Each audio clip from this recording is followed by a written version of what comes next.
ॐ अज्ञानतिमिरान्धस्य ज्ञानाञ्जनशलाकया चक्षुरुन्मिलितं येन तस्मै श्रीगुरुवे नमः। नमो विष्णुपादाय कृष्णप्रेष्ठाय भूतले श्रीमते भक्तिवेदान्त स्वामिनिति नामिने। नमस्ते सारस्वते देवे गौरवाणी प्रचारिणे निर्विशेष शून्यवादी पाश्चात्य देशतारिणे।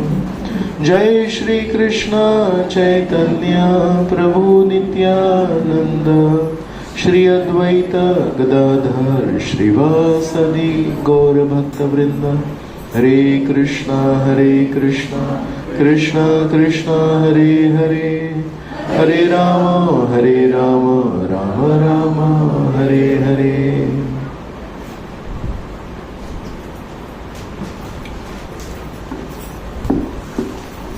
सो मागच्या सत्रात आपण 9वा अध्याय सुरुवात केली।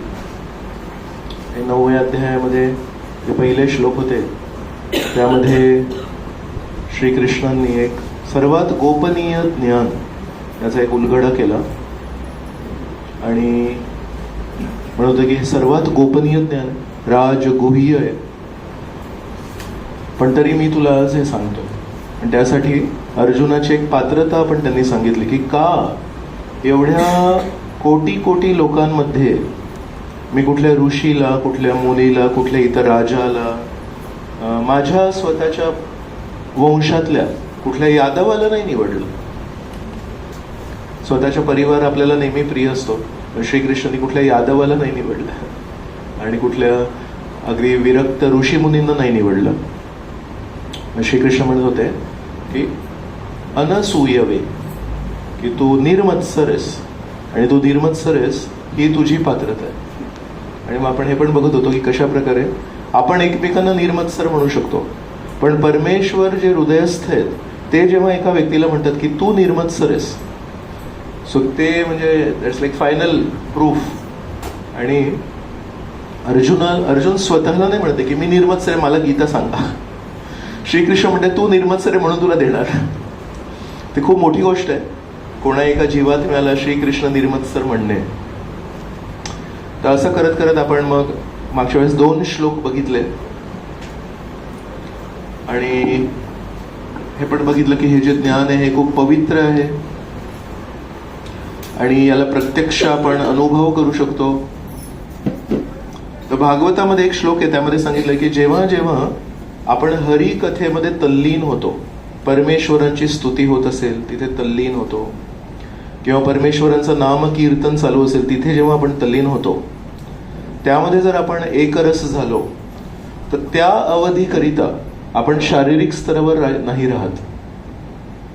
सो हरी कथेमध्ये प्रवेश करण्यापूर्वी, हरी कीर्तनामध्ये प्रवेश करण्यापूर्वी कदाचित आपण आपल्या ज्या शारीरिक गरजा आहेत, भूक, तहान किंवा बसायला एक छान जागा पाहिजे वगैरे, पण एकदा जर आपण त्यामध्ये जर समरस झालो, ऍक्च्युली जेवढं आपण ध्यानपूर्वक ऐकू त्यावेळेस आपल्या लक्षात येईल की तेव्हा भूक आणि तहान लागत नाही आपल्याला।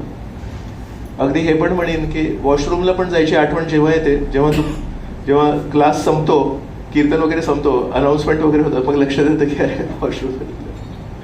सो असं अनेक वेळा झालंय की जे लोक त्यामध्ये तल्लीन होतात त्यांना त्या काळासाठी परमेश्वराची कृपा मिळते। सो म्हणून आपण त्यामध्ये किती आता स्वतःला उपलब्ध करून देतोय त्यानुसार मग श्रीकृष्ण स्वतःला तिथे प्रकट करतील। म्हणून प्रत्यक्ष अवगमम धर्म्यम, आणि शेवटची ओळ खूपच सुंदर आहे, सुसुखम कर्तुम अव्यय। हा जो मार्ग आहे हा ध्यान मार्ग आहे। जसं एका पायावर उभे राहणं, उपवास करणं, किंवा ज्ञान मार्ग आहे खूप सारे पुस्तकं वाचणं, किंवा कर्म मार्ग आहे की नेहमी चाणाक्ष नजरेने बघायचं हे जे मी आता कर्म करणार आहे ते पुण्य आहे की पाप आहे। आणि जरी परिस्थिती अनेक वेळा आपल्याला एका अशा दिशेने झोकते की त्या दिशेने कदाचित आपल्यालाही माहिती की हे चुकीचं आहे, आपल्यालाही कळतं की माझ्याकडून कोणातरी त्रास होणार आहे यामुळे, पण परिस्थिती अशी निर्माण होते की आपण ते करावं लागतं आपल्याला. बरेच उदाहरणं आपण देऊ शकतो. इच्छा नसतानाही आपण कधी कधी काहीतरी करून बसतो आणि माहीत असताना की हे चुकीचं आहे, हे माझ्याकडून अपेक्षित नाहीये, पण परिस्थिती असते, काय करू शकतो. म्हणून या जगाचा एक नियम आहे की प्रत्येकाला त्याच्या मनासारखं करता येतच नाही. एखाद वेळेस कधीतरी आपल्या मनासारखं आपण करू शकतो. म्हणून कर्म मार्ग आहे तो पण खूप क्लिष्ट आहे. नेहमी ते लक्षात ठेवणं, पुण्य की पाप, पुण्य की पाप, नेहमी पुण्य करणं, नेहमी धर्मानुसार वागणं, कष्ट आहेत त्याच्यामध्ये.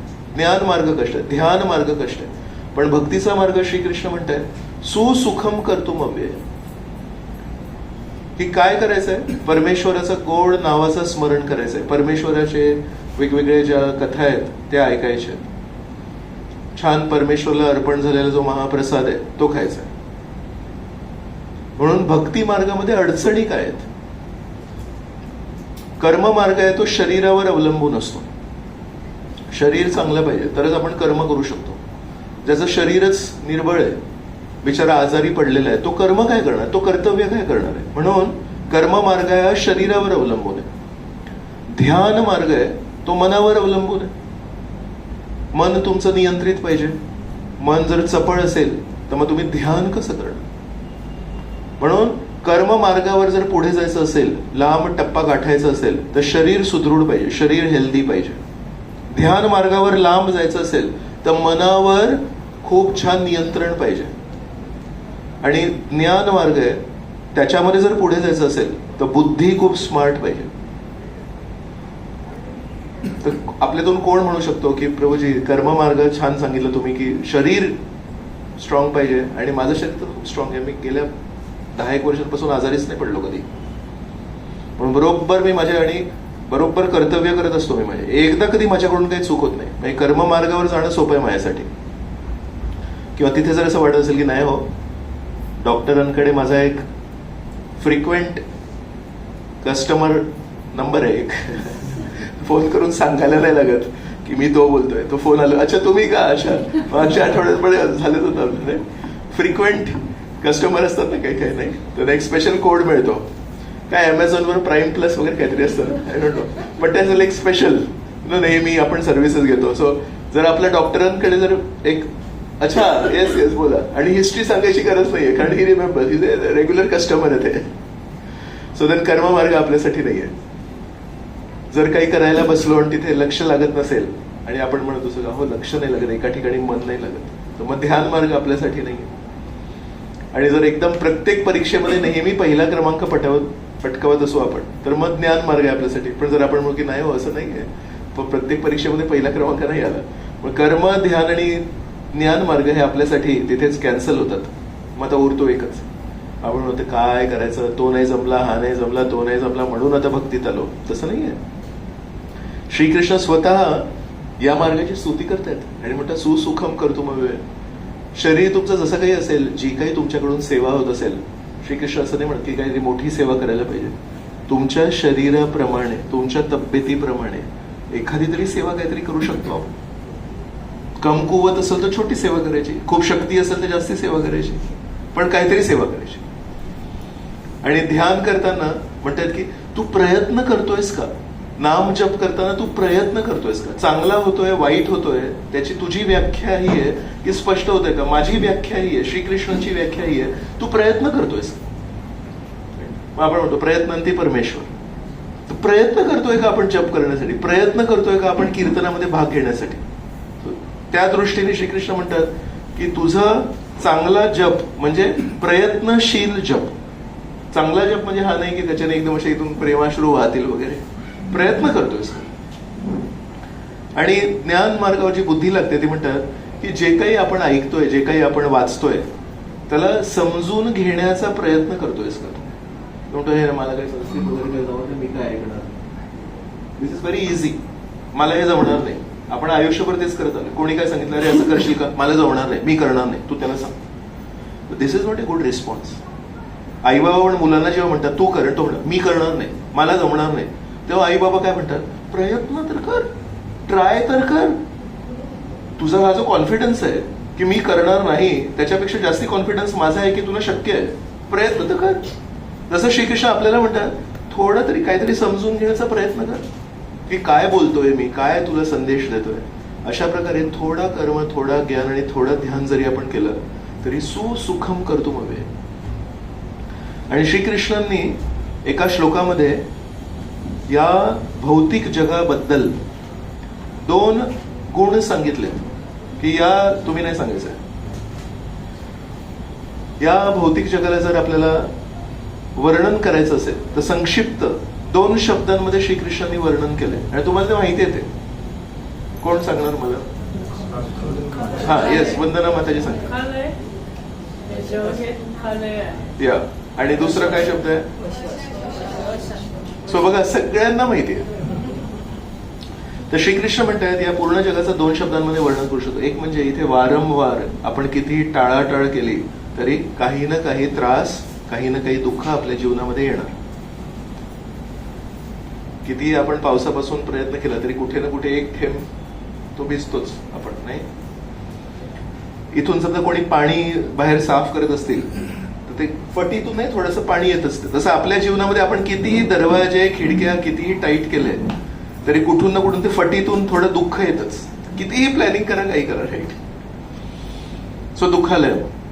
आणि दुसरी गोष्ट काय म्हणाले? अशाश्वतम. त्याचा मराठीमध्ये काय भाषांतर आहे? हा, शाश्वत नाहीये, टेम्पररी आहे, राईट.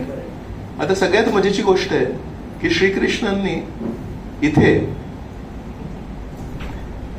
हा जो एक शब्द वापरलाय, कलर मी थोडा बदलतो, 1 मिनिट.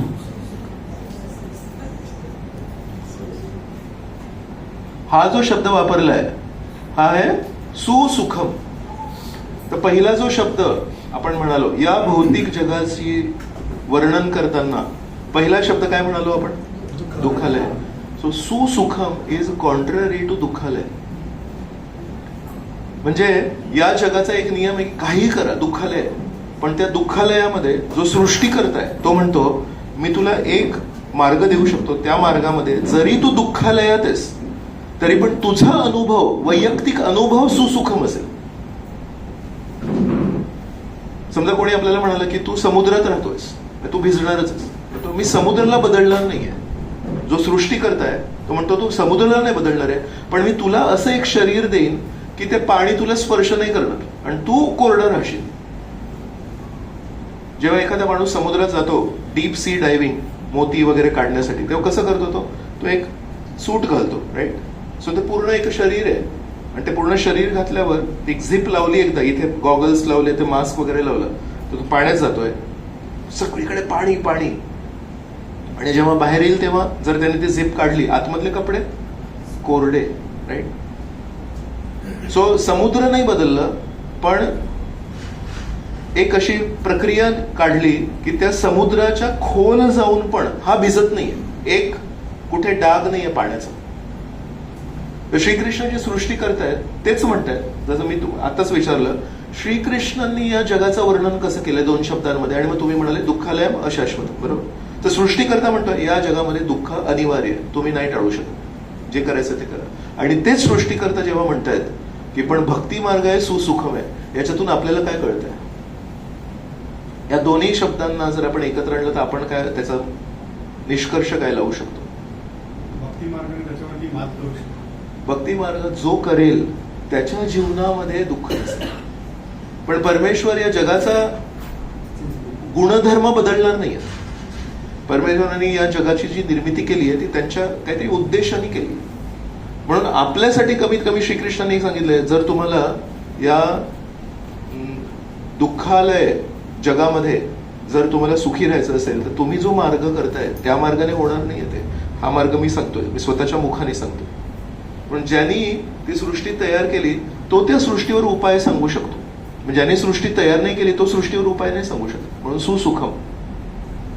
आणि दुसरा शब्द काय होता श्रीकृष्णांनी म्हटलंय या सृष्टीच्या वर्णनामध्ये? की सगळं काही हे अस्थिर आहे, कधी शाश्वत नसतं.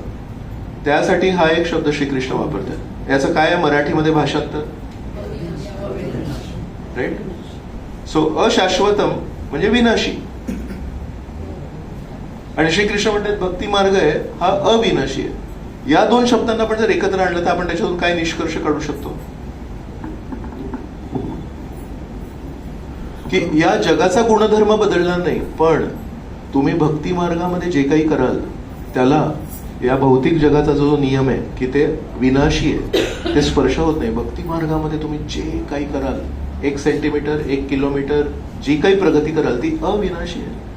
मग श्रीकृष्ण म्हणताय मीच सृष्टी करता आणि मी या सृष्टीचे 2 गुणधर्म तुम्हाला सांगितलेत, पण त्या दोन्ही गुणधर्मांना जर तुम्हाला कापायचं असेल तर त्याचा पण मार्ग दिलाय. सो किती मोठी गोष्ट आहे. सदैव त्रास देणाऱ्या जगामध्ये सुखाचा मार्ग श्रीकृष्णानेच दिलाय. म्हणून मागच्या वेळेस पण मी म्हणालो, मुळे प्रभू आले होते, त्यांना म्हटलं होतं ते खेळ मांडीला वाळवंटी भाई, त्याच्यामध्ये शेवटची एक ओळ आहे, तुका म्हणे सोपी केली पाय वाट, तुका म्हणे सोपी केली पाय, सोपी केली पायवाट. ऍक्च्युली पायवाट जी असते पर्वतावर जायची, कोणी केलं ट्रेकिंग वगैरे करतात. आता मला मागच्या आठवड्यामध्ये एक व्यक्ती भेटले होते, ते ट्रेकिंग करत होते, तर मला म्हणाले एवढे ना असे उंच बूट घालायला लागतात इथपर्यंत. तर म्हटलं का रे असं? तो म्हणतो अरे लीच असतात. तर काही काही भागामध्ये आपल्याला वाटतं दगडांसाठी आणि काही टोचेल म्हणून, दॅट्स नॉट सो इम्पॉर्टंट. थोडंफार तर ते लागतंच, जंगलात जायचंय मग तेवढी तयारी लागते, पण ते लीच असतात. काय म्हणतात त्याला मराठीत? लीच, हा जळू, राईट.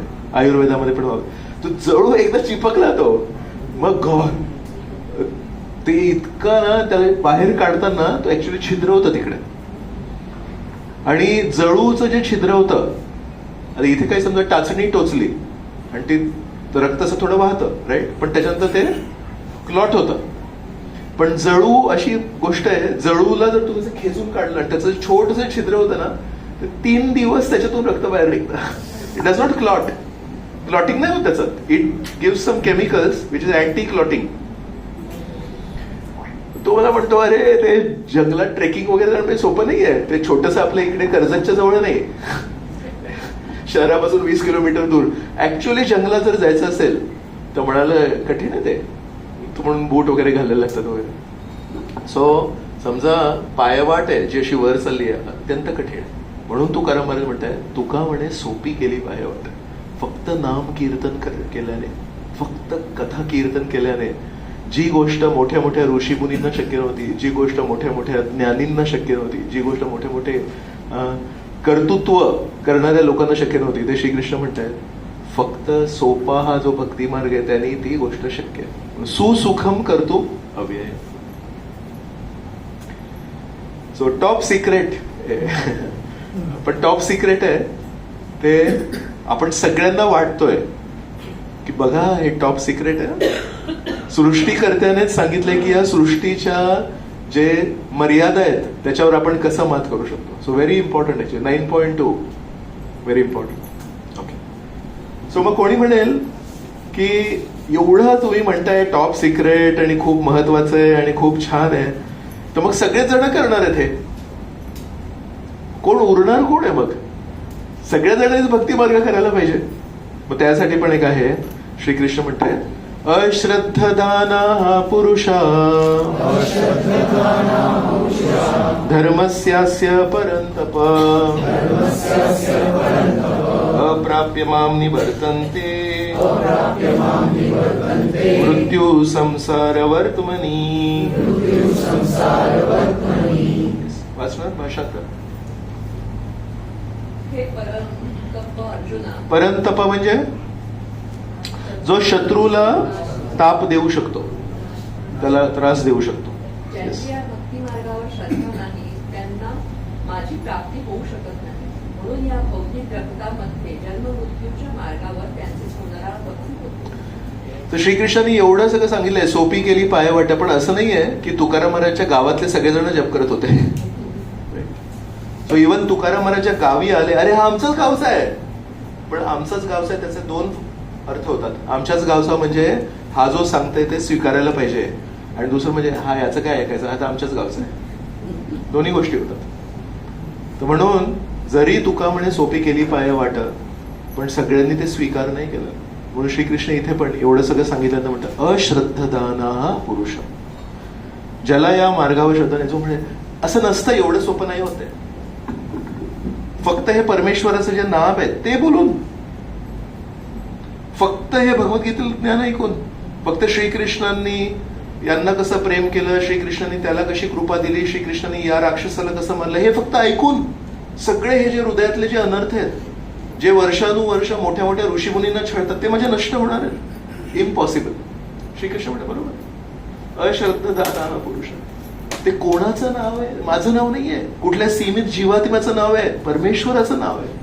त्याची कृती आहे, त्याचे कार्य आहे, त्याचे त्यांनी लीला केल्या आहेत, ते तुमच्या आणि आमच्या क्रिया नाही आहेत, ते श्रीकृष्णांच्या क्रिया आहेत.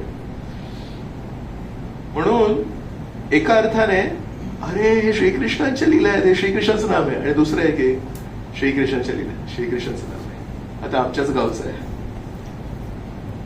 तर अश्रद्धधाना हा पुरुष धर्मस्यास्य परंतप अप्राप्य माम निवर्तन्ते मृत्यू संसार वर्तते. या जगाचा एक गुणधर्म जन्म मृत्यू, गोल गोल गोल गोल. तर म्हणतात या जगातून त्या हायवेला सोडून एक अशी बाजूला वाट दिली होती मी, पण जर श्रद्धा नसेल तर आपण म्हणतो अरे काय, it's too simple to be true, it cannot be so simple, काहीतरी तरी असणार. राईट. मला कोणतरी एक मेल पाठवला आता 2 दिवसाआधी की इंडिगोचा काहीतरी सेल चालू होता. So he was telling me बघ कुठे जायचं असेल तर आपण we can book some tickets म्हणून. काहीतरी इंडिपेंडन्स डे सेल होता 14 आणि 15 and then they extended to 1 more day. I have told, I don't know, मी काय ते चेकआउट नाही केलं. सो इट सीम्स की जस्ट 2 दिवस 14 आणि 15 ऑगस्टला air fare was 1000 rupees or something. So you will say how is it possible? No, त्यांचा ते म्हणतात की आम्हाला थोडं इंडिपेंडन्स डे सेलिब्रेट करायचं आहे, किंवा त्यांचा वर्धापन दिन असेल इंडिगो एअरचा. Right. So who can stop them? Who can tell them you cannot give discount? 5,000चं जे तिकीट आहे तुम्ही 1,000 मध्ये देतात कसे? ते म्हणतात आमचं तिकीट आहे, आमची कंपनी आहे. Shri how can be tell Krishna he cannot be so simple. ज्ञान ध्यान आणि कर्ममार्ग एवढा कठीण आहे, आणि तुम्ही म्हणता की तुमचं नामस्मरण करून, तुमच्या लीला ऐकून, तुमची सेवा करून सगळं सोपं होईल. असं नाही, शक्य नाही. Who are you to tell me? मी म्हणतोय. सो म्हणून अप्राप्य माम निवर्तन्ते. तर श्रीकृष्णांना प्राप्त करायचं असेल तर श्रीकृष्णाने सांगितलंय या मार्गाने जर मला प्राप्त केलं तर अत्यंत सोपं आहे. पण तरी पण आपली जर श्रद्धा नसेल तर मग आपण ते स्वीकार नाही करत. तर 4थ्या अध्यायामध्ये श्लोक क्रमांक 38 उघडणं.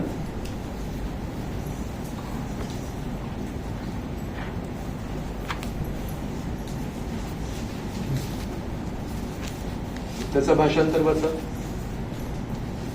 तर या भागामध्ये 4थ्या अध्यायामध्ये ज्यांना ज्यांना समजा कोणी 5व्या 6व्या 7व्या अध्यायामध्ये जॉईन केलं असेल तर सगळे रेकॉर्डिंग्स आहेत पहिल्या अध्यायापासून. बीना माताजी आणि आबा माताजींकडे कोणालाही पाहिजे असेल त्यांना कॉन्टॅक्ट करा. 4थ्या अध्यायावरच्या या भागावरचे जर प्रवचन ऐकायचे असेल तर सगळे रेकॉर्डिंग्स आहेत युट्यूबवर. So please take advantage of all that. So इथे काय होतं की श्रीकृष्णांनी आध्यात्मिक ज्ञान याची महती सांगितली आणि 2 उदाहरणं दिले होते की जशा प्रकारे लाकूड अग्नीने जाळलं जातं तसंच आपले सर्व कर्म पवित्र ज्ञानाने जाळले जातात. आणि ज्या प्रकारे एक समुद्र पार करण्यासाठी एक होडी लागते तशा प्रकारे पवित्र ज्ञानाची पण एक होडी आहे ज्याने आपण भवसागर पार करू शकतो. हे दोन्ही आपण उदाहरणं बघितले होते. त्याच्यानंतर आता श्रीकृष्ण हा श्लोक म्हणतात. 4था अध्याय श्लोक क्रमांक 38 या. या जगात दिव्य ज्ञानासारखे विशुद्ध आणि उदात्त असे तर काही नाही. असे ज्ञान म्हणजे सर्व सिद्धीचे परिपक्व फळ आहे. जो भक्तियोगाच्या आचरणामध्ये निपुण झाला आहे तो योग्य समय योग्य वेळी स्वतःमध्येच या ज्ञानाचे आस्वादन. सो सर्व ज्ञान सांगितल्यानंतर श्रीकृष्ण म्हणतात स्वतः जर तुम्ही या मार्गावर तुमची काही सेवा असेल जे काही कराल हे आध्यात्मिक ज्ञान आहे स्वतः हृदयामध्ये प्रकाशित होतं. का? कारण हे पवित्र ज्ञान आहे. तर जसं जसं आपण पवित्र होतो तस तसं त्या गोष्टी सोप्या होतात आणि उलगडल्या जातात. तर कधी कधी काही भक्तांचं म्हणणं आहे की जेव्हा त्यांना काही प्रवचन करायला सांगितलं तर त्यांची तयारी नव्हती झाली, पण त्यांनी प्रामाणिकपणे प्रार्थना केली परमेश्वरला की माझी काही तयारी नाही झाली थोडं. तर योग्य वेळी, योग्य समयी, योग्य उदाहरणं, योग्य श्लोक सुचतात. तर श्रीकृष्णांचं असं म्हणणं आहे. आणि त्याच्यानंतर मग 2 श्लोक खूप महत्वाचे आहेत. आहे तुमच्याकडे, तुम्ही वाचा 39.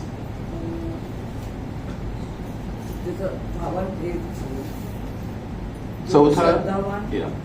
जो श्रद्धावान मनुष्य दिव्य ज्ञानाची प्राप्ती करण्यासाठी समर्पित आहे आणि ज्याने आपली इंद्रिये संयमित केली आहेत, तो असे ज्ञान प्राप्त करण्यास पात्र आहे. आणि असे ज्ञान प्राप्त झाल्यावर त्याला परम आध्यात्मिक शांती लवकरच प्राप्त होते. त्याच्यामध्ये लिहिलंय ज्ञानाची प्राप्ती करण्यासाठी समर्पित आहे. ज्ञान मिळालंय असं नाही लिहिलंय, प्राप्ती करण्यासाठी समर्पित. नेहमी तो अरे अजून सांगा, श्रीकृष्णाबद्दल अजून सांगा. ज्ञान प्राप्तीसाठी समर्पित आहे तो. ज्ञान प्राप्त नाही झालंय त्याला, ज्ञान प्राप्तीसाठी समर्पित आहे तो. तर अशा व्यक्तीला लवकरच आध्यात्मिक ज्ञान प्राप्त होतं. आणि आता शेवटचा श्लोक तुम्ही वाचणार, तुम्ही वाचणार. 40. तथापि प्रमाणित शास्त्रांविषयी संशयी असणाऱ्या अज्ञानी आणि श्रद्धाहीन मनुष्यांना भगवत भावनेची प्राप्ती होत नाही, तर त्यांचे पतन होते. संशयी मनुष्याला या लोकामध्ये किंवा परलोकातही सुखाची प्राप्ती होऊ शकत नाही. सो श्रीकृष्ण म्हणतायत संशयात्मा प्रणश्यती. जो प्रत्येक गोष्टीमध्ये संशय घेतो, श्रीकृष्ण म्हणतात की ऐहिक पण त्याला काही मिळत नाही. पारमार्थिक तर गोष्ट वेगळी आहे. या जगामध्ये पण कुठे कुठे आपण श्रद्धा वापरतो, तुम्ही सांगा. सगळीकडे. कॉलेज जेव्हा जॉईन करतो आपण, 2 वर्षांनी कॉलेज बंद पडलं तर नाही, हे चांगलं कॉलेज हे बंद नाही पडणार. 4 वर्ष मुलं अभ्यास करतात, शेवटची परीक्षा दिल्यावर सर्टिफिकेट मिळतो, BE, MBBS. आणि तेव्हापर्यंत आपण जे श्रम केले ते गेले. तर बँकेमध्ये जेव्हा पैसे ठेवतो, कधी कधी कुठली बँक दुर्दैवाने बंद पडते, आपण ज्या बँकेमध्ये पैसे ठेवले त्याला आपण काही घेतलंय असं ग्वाही घेतली आहे की तुम्ही बंद नाही पडणार ना माझे पैसे. डॉक्टरांकडे जातो, ट्रस्ट.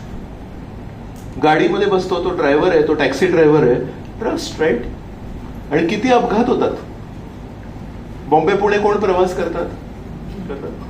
ठीक आहे, 2 लोकांनी हातवर केला, 2च लोक प्रवास करतात. आणि किती अपघात होतात त्या रस्त्यावर.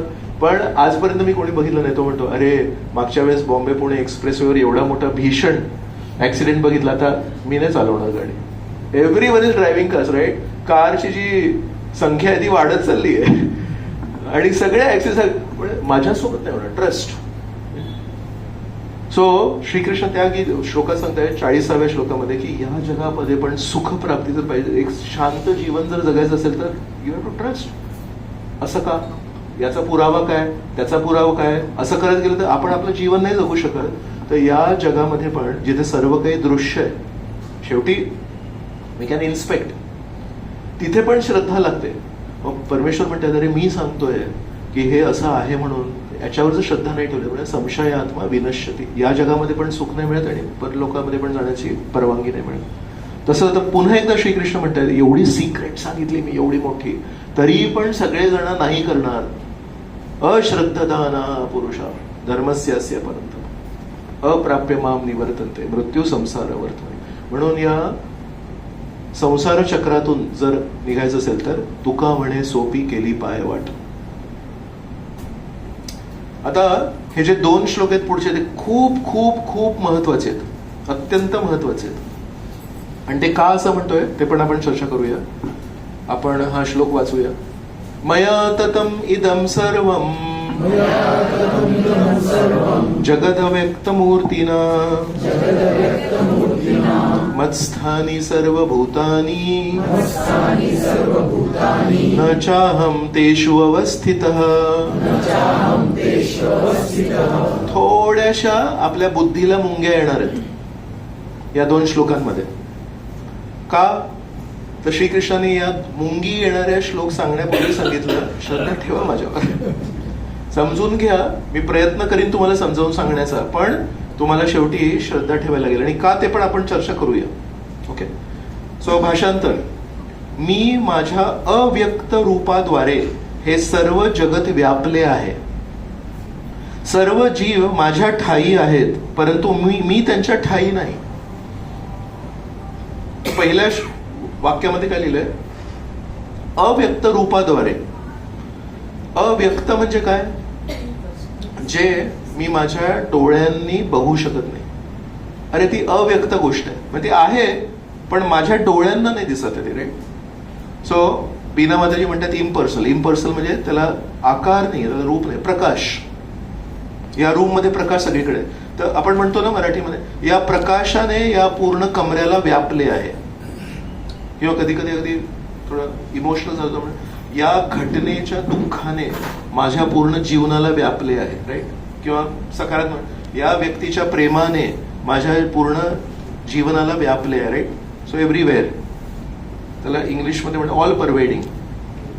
सो मी माझ्या अव्यक्त रूपाद्वारे हे सर्व जगत व्यापले आहे. म्हणजे मी डोळ्यांनी ज्या रूपामध्ये दिसत नाही त्या रूपाने, माझ्या शक्तीद्वारे, अव्यक्त रूपाद्वारे मी या पूर्ण जगाला व्यापले. म्हणजे मी सगळीकडे. That is the meaning of that line. मया ततम इदम सर्वम. कसं? जगत अव्यक्त मूर्तीनं. तर जेव्हा आपण हे दोन शब्द ऐकतो, अव्यक्त मूर्तीनं, तिथेच आपल्याला समजायला पाहिजे की this is going to be difficult. मूर्ती ही बघू शकतो ना आपण, मूर्तीला नाक, तोंड, आकार असतो. पण श्रीकृष्ण म्हणतात अव्यक्त मूर्तीनं. सो ऑलरेडी आपलं लॉजिक जे आहे ते तिथेच फेल होतं. एक तर अव्यक्त असेल किंवा मूर्ती असेल. म्हणून श्रीकृष्णाने ते अव्यक्त मूर्तीनं दोघांना सोबत टाकलं की it is not that simple. ठीक आहे, मी सर्वीकडे आहे कारण मी माझ्या अव्यक्त रूपाद्वारे हे पूर्ण जगत व्यापले आहे. मग पुढे काय म्हणतात? मत्स्थानी सर्व भूतानी. सर्व जीव जंतू, सर्व हे जे जगत आहे हे माझ्यात आहे. मग पुढे म्हणतात न चाहम तेषु अवस्थिता, न च अहम तेषु अवस्थिता. पण मी त्याच्यात नाहीये. मग पहिल्या ओळीत काय म्हणाले? मी व्यापले आहे. ही दुसरी ओळ होती. पहिल्या ओळीमध्ये काय म्हणाले? मी सगळीकडे व्यापले, म्हणजे ते सगळीकडे आहेत. पण न चाहम तेषु अवस्थिता, पण मी त्याच्यात नाहीये. मग तुम्ही आहात म्हणाले ना आत्ताच एका ओळीमध्ये, मया ततविदम सर्वम. म्हणून तिथे म्हणाले शक्ती रूपात, अव्यक्त रूपामध्ये, निराकार रूपामध्ये मी पूर्ण जगत व्यापले आहे. पण मी एक व्यक्ती म्हणून सगळीकडे नाहीये. न चाहम तेषु अवस्थिता. याला कसं समजून घ्यायचं? याच्यासाठी दुसरा जोडीचा एक श्लोक आहे, तो पुढे. तर याचा एक संक्षिप्त अर्थ मी मराठी भाषेमध्ये सोप्या शब्दांमध्ये लिहिलाय. एक म्हणजे मी सर्वीकडे आहे. दुसरं आहे की सर्व काही माझ्यात आहे. पण तिसरी गोष्ट पण आहे, पण मी त्याच्यात नाहीये. ते थोडंसं आपण पॉज करूया, याचा अर्थ काय, आणि पुढे जाऊया.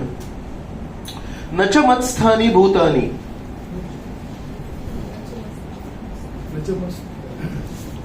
पण पहिल्या श्लोकामध्ये, श्लोक क्रमांक 4 जो आता मी बोललो, त्याच्यामध्ये काय होतं? तिसरी ओळ बघा.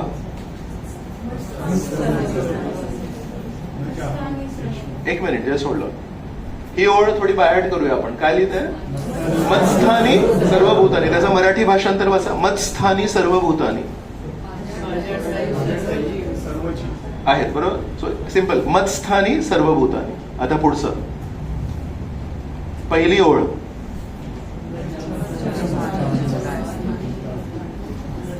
So this contradiction. एक श्लोक पूर्वी म्हणाले मत्स्थानी सर्व भूतानी, नच मत्स्थानी भूतानी. सो एक व्यक्ती आहेत, त्यांना भगवद्गीतेचा काही अभ्यास वगैरे केला. कधी कधी आपण पण माहिती काहीतरी बोलतो, नंतर सॉरी मी चुकलो, करेक्ट करतो, सेल्फ करेक्शन म्हणतो. श्रीकृष्ण पण काहीतरी बोलले, नंतर त्यांना लक्षात आलं की चुकीचं बोलले, म्हणतात नच मत्स्थानी भूतानी, सगळं माझ्यात नाहीये म्हणून. But there is another meaning. Krishna आपल्यासारखे नाहीये की बोलले आणि मग स्वतःला करेक्ट केलं. आपली कधी कधी जीभ फसते, श्रीकृष्णांची काही जीभ फसत नाही. So what does it mean? चला आपल्याला समजून घ्यायचं. नच मत्स्थानी भूतानी पश्यमे योगम ऐश्वरम. So what is the translation of पश्यमे योगम ऐश्वरम? मराठी भाषांतर.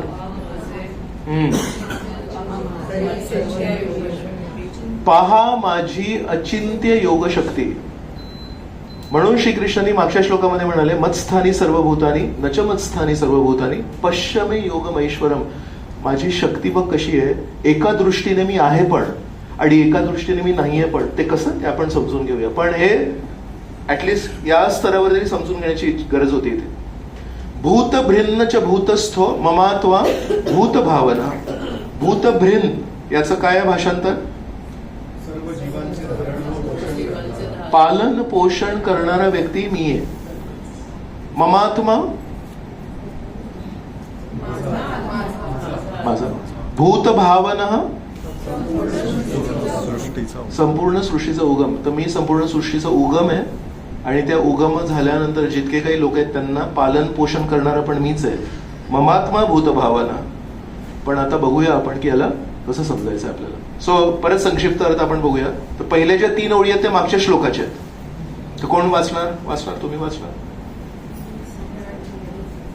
मी सर्वीकडे आहे, सर्व काही माझ्यात आहे, पण एका दृष्टीने मी त्यांच्यात नाही. पण सर्व काही माझ्यात नाही.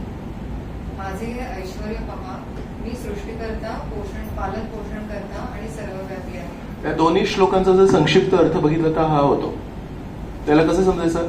मी सर्वीकडे आहे म्हणजे काय? राजा एका ठिकाणी बसलेला असतो, पण त्या राजाचं जे ज्ञान आहे ते सगळं काही माहिती असतं त्याला.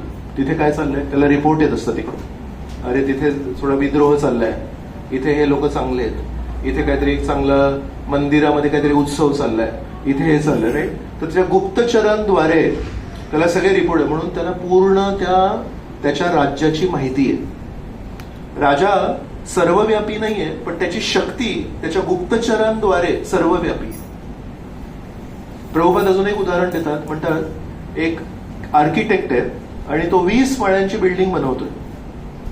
तर त्याला माहिती आहे की कुठे कुठे काय काय काम चाललंय. अरे फर्स्ट फ्लोअरवर काय काम झालं? फर्स्ट फ्लोअर झाला, टाईल्स वगैरे पण झाले.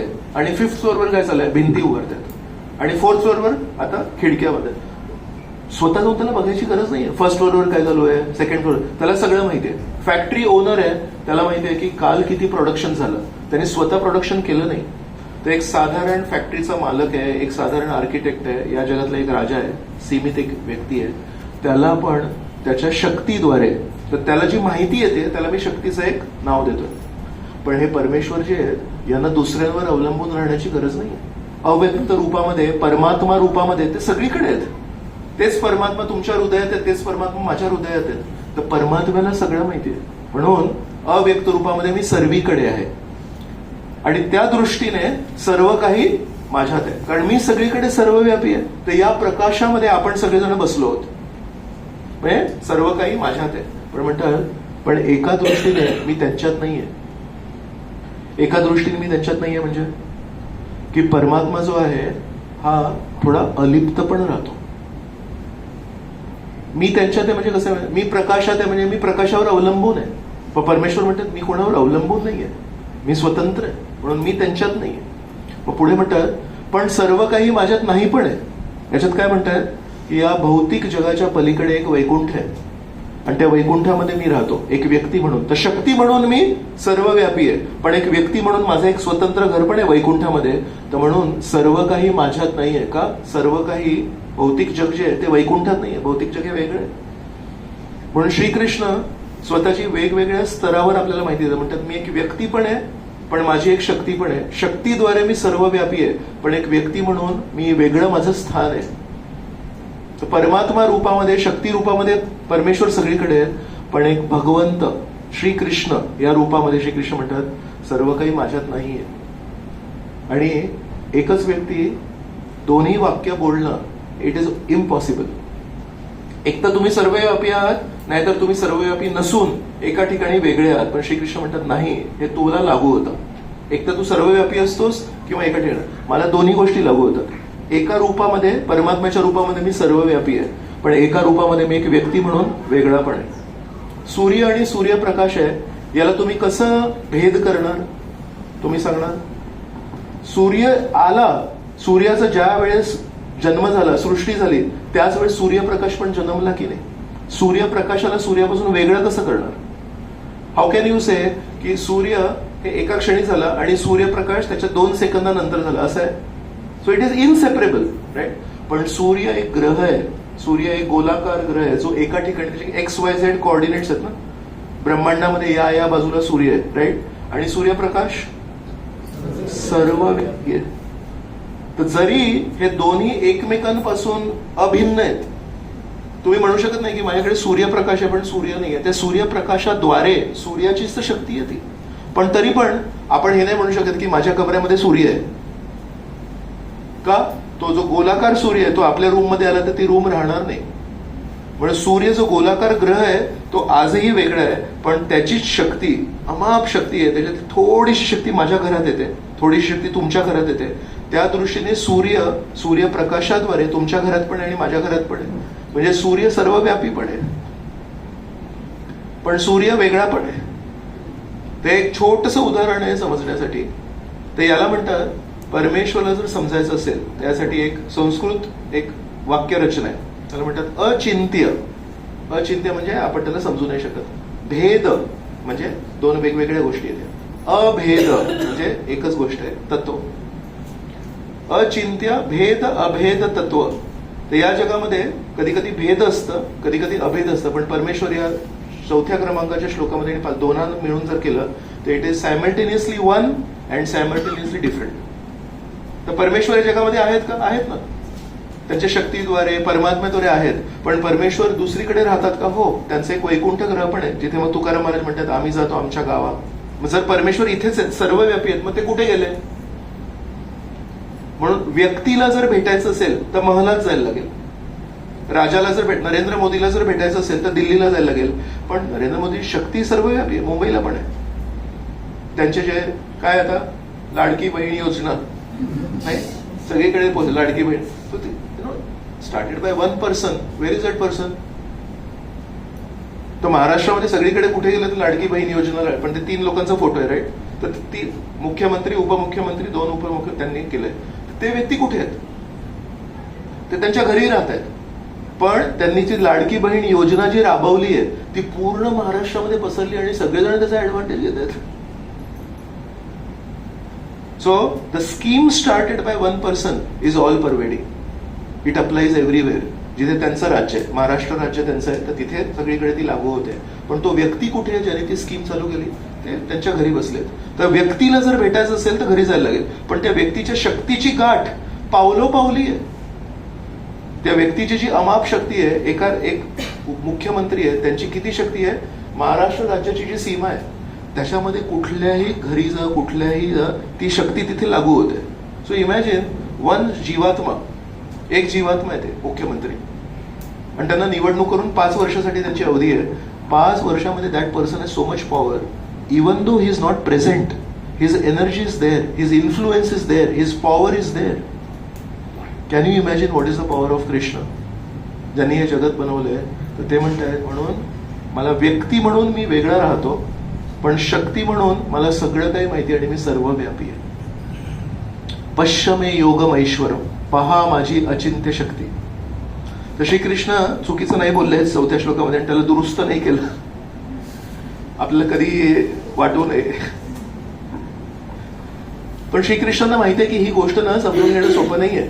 म्हणून मी आधीच बोललो की थोड्या मुंग्या येऊ शकतात. कोणाला कोणाला मुंग्या आल्या? मला मुंगळावा आला होता जेव्हा मी पहिला. तुम्हाला तर मुंग्या आल्या, तुम्ही भाग्यवान आहात एकदम. मग श्रीकृष्णांना माहिती की बिचारे हे लोक आहेत, यांना मुंग्या पण येऊ शकतात, आणि कोणी अगदीच अडाणी असेल तर त्याला मुंगळा पण येतो. मग त्यात मदत करण्यासाठी, जसं आपण काही समजवण्यासाठी एक उदाहरण देतो, तसं श्रीकृष्ण कधी कधी या भगवद्गीतेमध्ये उदाहरणं देतात. श्रीकृष्ण तर पटपट बोलतायत आणि आपण त्याला एक्सप्लेन करतो, पण श्रीकृष्ण पण जर कुठल्या गोष्टीचं उदाहरण देत असेल समजून घ्यायला पाहिजे की त्यांनाही जाणीव आहे आपल्यावर डोंगर पडणाऱ्या मुंग्यांचा. तर श्रीकृष्ण म्हणतात, यथा आकाश स्थितो नित्यम वायु सर्वत्र गो महान तथा सर्वाणी भूतानी मत्स्थानी इति उपधारय. सो आपण मराठीमध्ये म्हणतो जसं असं असं होतं ना, तसं असं असं होतं. त्याला संस्कृतामध्ये यथा तथा. सो जेव्हा पण कुठे संस्कृत भाषेमध्ये यथा तथा बघाल, यथा बघितलं तर ते खाली तथा असणारच, जोड शब्द आहेत, जसं तसं. तर यथा तथा श्रीकृष्ण म्हणते जशा प्रकारे. आपण मराठी भाषांतर वाचू.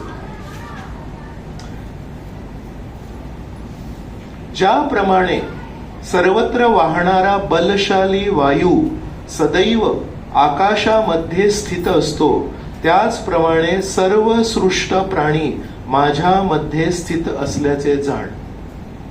तर या दोन्ही श्लोकांचा आता एक्सप्लेन करण्यासाठी श्रीकृष्णच विचार करतात, यांना थोडंसं समजवायला लागेल, मदत करायला लागेल.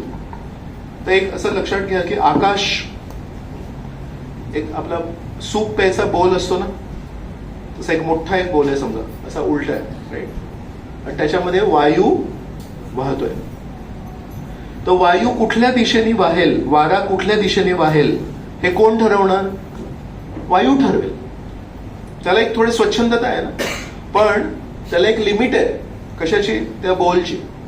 आकाशाच्या पलीकडे नाही जाऊ शकत. आकाशामध्ये त्याला मोकळीक आहे. कधी पूर्व दिशेला, तर संध्याकाळी पूर्व दिशेने वारा येतो, पश्चिम दिशा, असं सगळं असतं ना. ते वास्तूमध्ये जर घर निर्माण करायचं असेल तर त्यांना म्हणतात की या दिशेला दरवाजा पाहिजे.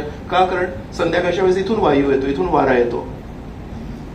सो वारा आकाशामध्ये स्थित आहे आणि कसाही वाहू शकतो. तर त्याला एक मर्यादा आहे, पण जेव्हापर्यंत तो त्या मर्यादेच्या आतमध्ये तेव्हापर्यंत त्याला काही मर्यादा नाहीये. तो म्हणतात यथा आकाश स्थित नित्यम वायू सर्वत्र गो महान. सर्वत्र ग, सर्वत्र गचं काय लिहिलंय भाषांतर?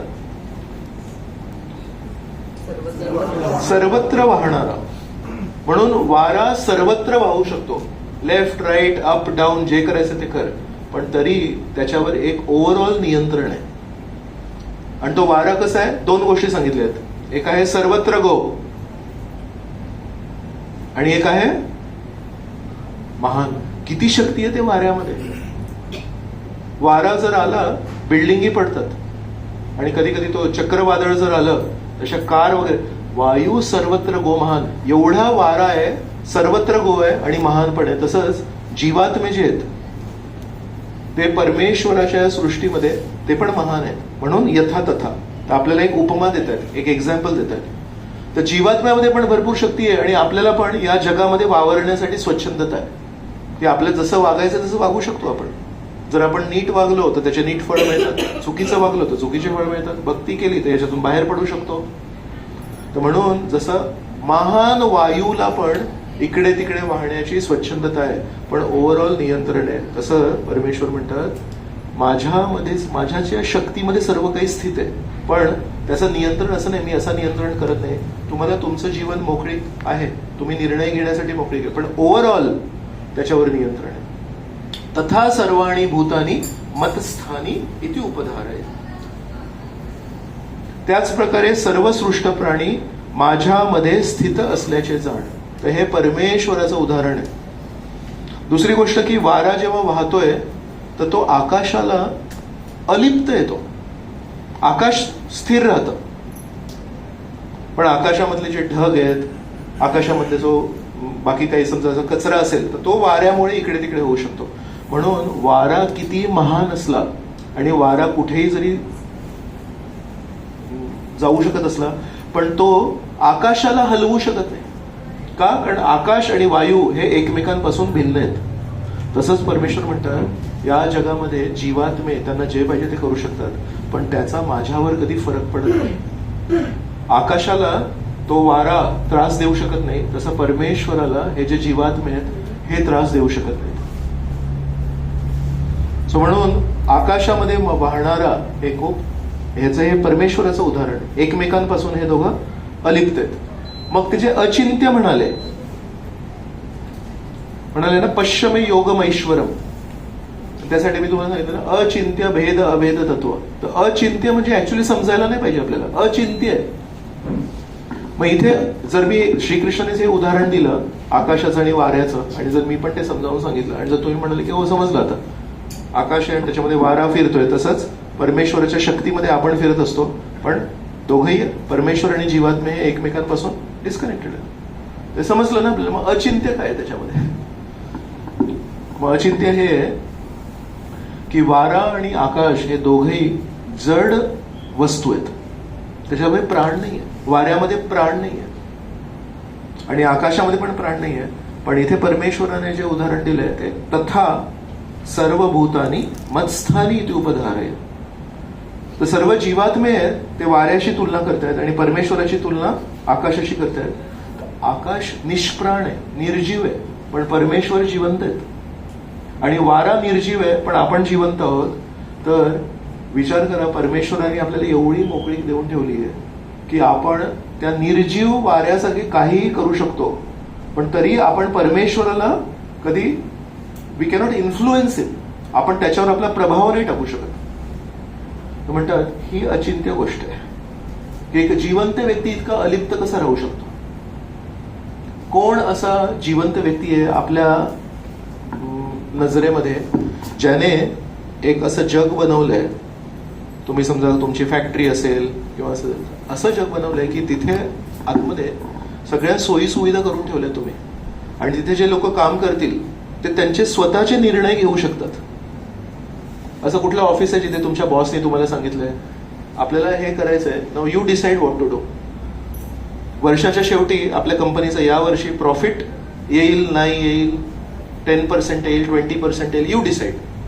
असं आहे कोणाच्या ऑफिसमध्ये कोणी बॉस आहे असा एवढा विस्तृत? श्रीकृष्णांनी आपल्यासाठी हे पूर्ण घर बनवून दिले आणि म्हणाले you decide what you want to do. तुम्हाला तुमचा उच्च स्तर गाठायचा आहे तर हा मार्ग आहे, जर तुम्हाला खाली अधोगती करायची असेल तर हा मार्ग आहे, यू डिसाइड. आणि या पूर्ण कंटाळवाण्या प्रवासातून कधी वर कधी खाली लिफ्टमध्ये बसले होत आपण, आणि त्या लिफ्टमधून बाहेरच येत नाहीये, आणि कधी 10th फ्लोअर ते दरवाजा उघडला पण बाहेर जायची इच्छा नाही, परत ते दरवाजा बंद, आता काय करायचं, 6 खाली 9 ग्राउंड फ्लोअर. तर हे लिफ्ट मध्ये किती वेळ प्रवास करणार आहे आपण? How many of you would like to spend entire day in a lift? कधी वर कधी खाली, बोरिंग राईट. मेन काम काय आहे? बाहेर यायला पाहिजे आणि आपलं जीवन जगायचं आहे. तर श्रीकृष्ण म्हणताय कधी स्वर्ग लोक कधी पाताल लोक, we are just pressing buttons. पुण्याचा बटन टाकला तर वर जन्म होतो, चांगला उच्च कुळात जन्म होतो, सुंदर शरीर बुद्धी वगैरे.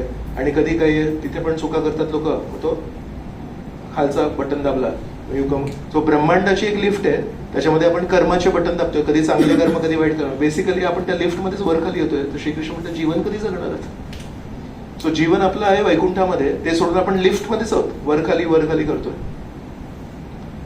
सो असे कोण व्यक्ती आहेत जे आपल्या खालच्या लोकांना एक पूर्ण अरेंजमेंट करून देतात आणि म्हणतात तुमचं मोकळीक, तुम्ही ठरवा तुमच्या जीवनामध्ये तुम्हाला काय करायचंय. आतापर्यंत जेवढे पण मी ऐकलेत बॉस, तो टार्गेट देतो, म्हणतो you have to achieve this target. If you want to work on Sunday you work on Sunday. रविवारी सुट्टीच्या दिवशी पण काम करायचं तर काम कर, पण हे काम व्हायला पाहिजे. तर तो म्हणतो हे व्हायला पाहिजे. ते बंधन आहेत, त्या बंधनाला त्या अनुसार जगायचं आहे. पण परमेश्वर असे आहेत, त्यांनी एवढं सगळं जग बनवून दिलंय आणि त्याच्यामध्ये म्हणतात आता तुम्ही ठरवा तुमच्या जीवनाला कसं जगायचंय. जर कौरवांसारखं जगायचं असेल तर नेहमी महलात राहाल तुम्ही. कौरव नेहमी महलात राहिले, खूप छान. पण वृत्ती अशी होती की इथे नेहमी जळजळ होत होती. छान बिछाण्यावर झोपत होते आणि वारा द्यायला नेहमी दासदासी होते, पण हृदयातली जी जळजळ होती ती मृत्यूपर्यंत कधी शमन नाही झाली त्याची. का? कारण किती वेळा पांडवांना मारायचा प्रयत्न केला, त्यांना काही होत नव्हतं. तर ठीक आहे महलात नाही राहिले, पण नेहमी सोबत राहिले आणि नेहमी एकमेकांना आधार देऊन राहिले. आणि हे लोक जंगलात राहत होते, त्यांना किती छळलं किती त्यांना त्रास दिला, पण नेहमी एकमेकांसोबत होते, हात धरून होते. आणि जेव्हा पण परमेश्वराला हाक मारली तेव्हा परमेश्वर त्यांना मदत करायला आले. ती त्यांची चेहऱ्यावरचं जे समाधान होतं, आणि नेहमी कितीही वाईट परिस्थिती निर्माण केली ते परमेश्वरचे नेहमी त्यांना मदत करायला जायचे, ते बघून जी जळजळ होती ती, त्याच्यासाठी एअर कंडिशनर नव्हतं कौरवांच्या महिलामध्ये. सो हे दोन्ही उदाहरणं आपल्याला दिले. एकीकडे हे जे महलांमध्ये राहत आहेत पण इथे नेहमी जळत आहेत. हा असा का चाललाय, हा माझ्या पुढे का निघालाय, याला नेहमी सगळं चांगलं का होतं, आता याला काय करायला पाहिजे, इथे काहीतरी याच्या जीवनामध्ये काहीतरी अडचण करूया म्हणून. आणि दुसरे ते योग्य जीवन जगतायत, जरी बाह्य रूपाने त्यांच्या जीवनामध्ये अडचणी आल्या पण परमेश्वराने त्यांची कधी साथ नाही सोडली. आणि म्हणून त्यांना नेहमी सांत्वना मिळाली, त्यांना नेहमी समाधान मिळालं, त्यांना नेहमी मैत्री मिळाली, त्यांना एकमेकांचा साथ मिळाला. तर म्हणून एका अर्थाने हे सगळे उदाहरणं शास्त्रानं रावणाचं पण सांगितलंय ना वर्णन. असं नाही की रावण क्रूर होता संपलं एका वाक्यामध्ये, त्याच्या महलाचं वर्णन आहे. अरे सोन्याचं महल होतं आणि हनुमानजी जेव्हा सीतादेवींना शोधतायत तेव्हा काय काय होतं आतमध्ये सगळ्याचं वर्णन आहे रामायणामध्ये, सुंदरकांडमध्ये सगळं आहे. मग ते का दिलंय? परत तेच आहे की रामचंद्र पण म्हणतायत 2 पर्याय आहे तुमच्याकडे. एक रावणाचा मार्ग आहे, अत्याचारी, कधी काही मनासारखं वागायचं आणि महलात राहायचं. पण शेवटी त्याची वृत्ती किती गलिच्छ आहे. आणि शेवटी एवढं सगळं कर्तृत्व करून रणांगणावर कसा त्याला मारला. आणि दुसरा मार्ग आहे, चांगला मार्ग आहे, त्याच्यामध्ये रामचंद्रांच्या स्वतःच्या जीवनामध्ये पण कष्ट आले. मग आपल्याला काय करायचंय? सो श्रीकृष्णांनी हे जग बनवून आपल्याला वाऱ्यासारखं, आपल्यामध्ये खूप महान शक्ती आहे. काय शक्ती आपली महान शक्ती? स्वेच्छाशक्ती. बाकी कुठे आपल्याकडे काही मसल्स नाहीत, बुद्धी नाही. आपल्याकडे एक महान गुण आहे, स्वेच्छाशक्ती. तर ते स्वेच्छाशक्ती इतका मोठा गुण आहे. आपल्याकडे कोणी आपल्याला कितीही कोणीही मार्गदर्शन केलं, अरे असं कर रे बाबा, पण शेवटी निर्णय कोण घेतो? आपणच घेतो. कोणी, नोबडी कॅन फोर्स अस. म्हणून माझ्या जीवनात मला काय निर्णय घ्यायचे ते स्वेच्छाशक्ती कामी येते. म्हणून म्हणतात मी पण त्या आकाशासारखं एक जग बनवलंय आणि त्या जगामध्ये तुम्ही महान जीवात्मे आहात, तुमच्याकडे स्वेच्छाशक्ती आहे. तुम्हाला नेहमी 2 उदाहरणं दिलेत. असं जगायचं तर हे परिणाम आहेत, असं जगायचं तर हे परिणाम आहेत, तुम्ही ठरवा. पण वारा आणि आकाश हे निर्जीव वस्तू आहेत, म्हणून त्यांच्यामध्ये जी अलिप्तता आहे ही अपेक्षित आहे. श्रीकृष्ण अचिंत्य गोष्ट ही आहे, मी जिवंत व्यक्ती आहे आणि तुम्ही पण सगळे जिवंत व्यक्ती आहात. आणि आपल्या दोघांमध्ये जी अलिप्तता आहे, जेव्हा आपली रडारड होते, आपण जेव्हा कधी काही चुकीच्या गोष्टी करतो आणि रडारड करतो, तेव्हा परमेश्वरासमोर जाऊन म्हणतो हे परमेश्वर वाचव. तर याचा अर्थ हा नाही की परमेश्वराच्या जीवनामध्ये पण ते दुःख होतं. का? कारण ते आपलं कर्तृत्व आहे.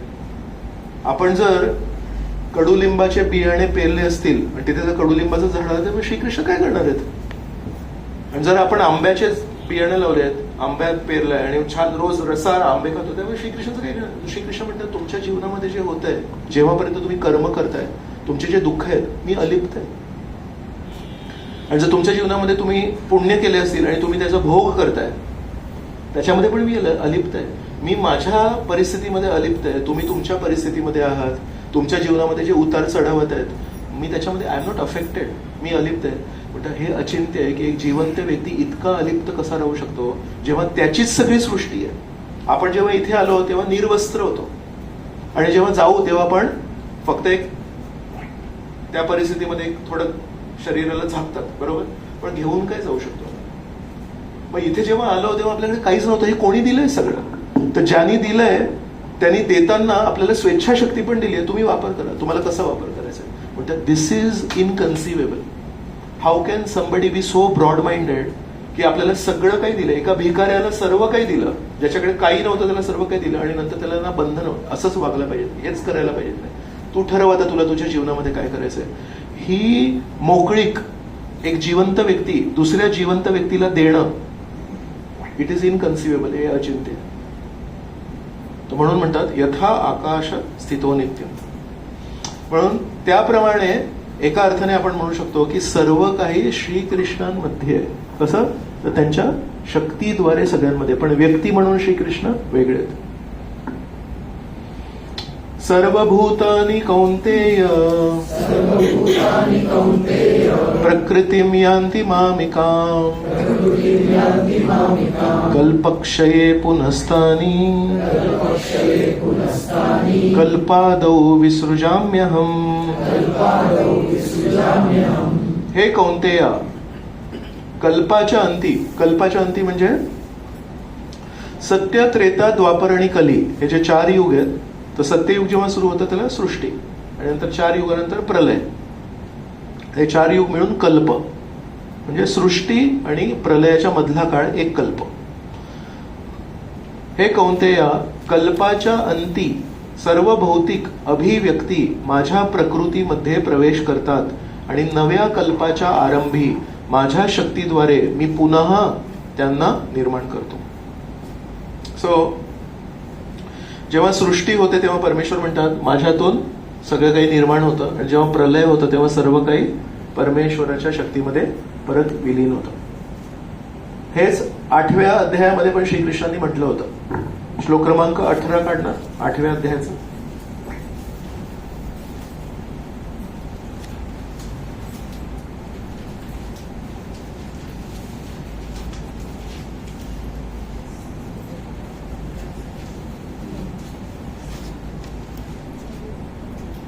कोण वाचणार? तुम्ही वाच.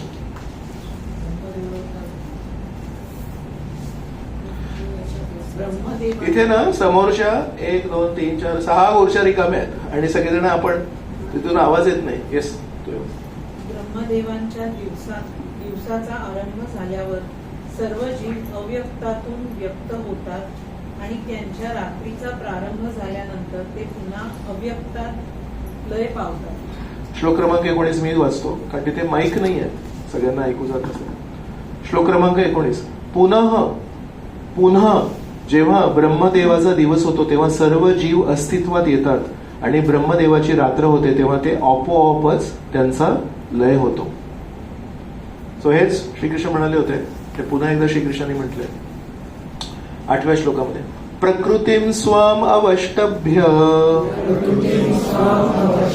विसृजामि पुनः पुनः भूतग्रामम इमं कृत्स्नम् अवशं प्रकृतेर्वशात्.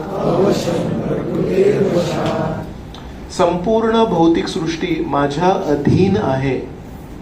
माझ्या इच्छेनेच ती पुनः पुनः व्यक्त होते आणि माझ्या इच्छेनेच शेवटी तिचा प्रलय होतो. फक्त तेव्हा ती व्यक्त आहे तेव्हा आपल्याला स्वेच्छाशक्ती वापरून त्याचा योग्य वापर करायचा आहे आणि त्या लिफ्टचे बटन दाबण्यामध्ये बिझी नाही व्हायचंय. एकदा तो बटन दाबून त्या लिफ्टच्या बाहेर पडायचंय. सो याच्यामध्ये एक श्लोक मी हायलाइट केलाय, अवशम तिथे लिहिलंय आपोआपच. तो आपोआपच का? कारण आपल्या कर्मांद्वारे आपण बांधले गेलेलो आहोत. आपण जे काही कर्म केले त्यांनी आपण बांधलेलो. जे आपण बियाणं पेरलंय ते येणं त्याला आपण बांधले होतो. अवशम. सो एकदा बियाणं पेरलं आपण, बियाणं पेरण्यापूर्वी आपल्याकडे चॉईस आहे की काय बियाणं पेरायचं. एकदा पेरलं मग जे फळ येणार आहे अवशम, आपल्या पलीकडे. We cannot control it. So आपण जेव्हा काही कर्म करतो त्या कर्म करण्यापूर्वी आपल्याकडे चॉईस आहे की आपण काय निर्णय घेतोय, आपण काय विचार करतोय, आपण काय बोलतोय. एकदा इथून शब्द निघाला, म्हणतात युद्धामध्ये मारलेला बाण पण तुम्ही परत घेऊ शकता, पण शब्दांचे बाण एकदा बाहेर निघाले ते परत घेऊ शकत नाही. We have to be very careful. आपण काय बोलतो, आपण काय वागतो. सो बरेच नाते का तुटतात? तर शब्दांचे बाण एकदा निघाले की ते मग सर्व नात्यांना छिन्न भिन्न करतात आणि then you say sorry, then you gone. So म्हणतात अवशम का? तर एकदा तुम्ही जे कर्म केलेत त्याचे फळ आज उद्या परवा पण मिळणार आहेत. कधी मिळणार ते डिपेंड्स. मागच्या वेळेस आपण त्याच्यावर चर्चा केली होती. अप्रारब्धम फलम कूटम बीजम फलोन्मुखम क्रमेणैव प्रलीयते विष्णुर्भक्ती व्रतात्मनम. अप्रारब्ध, बीज, कूट, फलोन्मुखम 4 स्तर असतात आणि हे विष्णू भक्ती जे करतात ते क्रमेणैव प्रलीयते, क्रमाक्रमाने हे नष्ट होतात. म्हणून आपलं जे काही प्रारब्ध आहे आणि जे काही अप्रारब्ध आहे ते सगळं फक्त विष्णू भक्तीने नष्ट होऊ शकतं. तर एकच उपाय आहे, जर आपण वाईट कर्म केले असतील तर, जर एकदा लक्षात आलं की वाईट कर्म करते तर वाईट कर्माचं तर फळ मिळणार. आणि पुण्य करून वाईट कर्म कापले नाही जात. पण त्यासाठी एकच उपाय, विष्णू भक्ती रथात म्हणून. जे परमेश्वराची भक्ती करतात त्यांनी जर परमेश्वरला प्रार्थना केली तर परमेश्वर जर त्यांना पटवून दिलं आपण की नाही खरोखर पश्चाताप होतोय, माझ्याकडून ज्या चुका झाल्या, परमेश्वर त्याला करू शकतो. जसं प्रेसिडेन्शियल पार्डन असतंय. तर कोणी खूप खून केलेत वगैरे त्याला जेलमध्ये टाकलंय तर कधी कधी त्याला खंत भावना निर्माण झाली आणि त्याच्या वागणुकीमध्ये जर परिवर्तन दिसून येत असेल तर तो प्रेसिडेंटला पत्र लिहू शकतो. राष्ट्रपतींकडे एक फायनल ऑथॉरिटी आहे.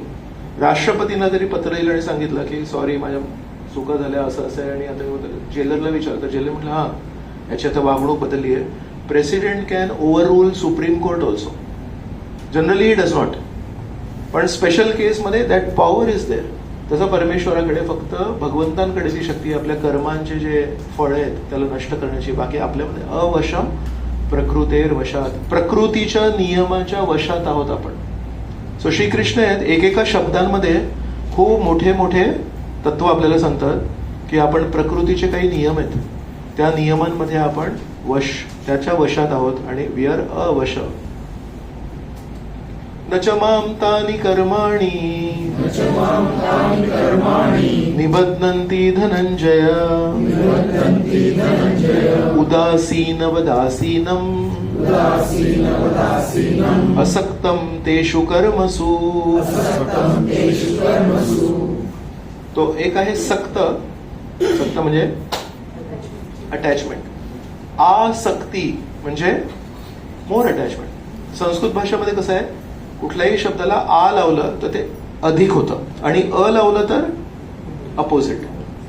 भक्ताचं अपोजिट काय आहे, अभक्त. तर अ लावून त्याला अपोजिट होतं. इंग्लिशमध्ये पण आहे थिइझम, एथिइझम. पण आ म्हटल्यावर ते वाढतं. तर सक्त म्हणजे ओढ.